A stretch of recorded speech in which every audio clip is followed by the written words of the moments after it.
අද අපි සිංහරාජේ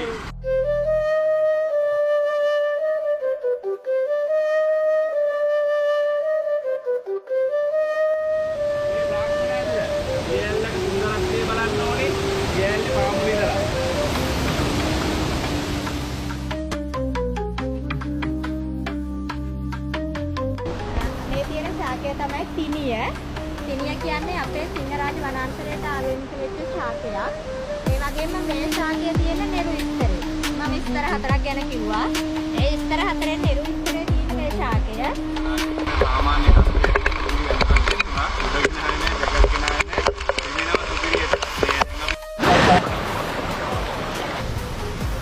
හරි කොන්න මචං ලංකාගම අපේ ටුවර් එක අවසానයි. හොඳටම වැස්සාද නෑම පැලෙන්න. රුපියල් 2500ක් ගන්නවා එක ගයිඩ් කෙනෙක්.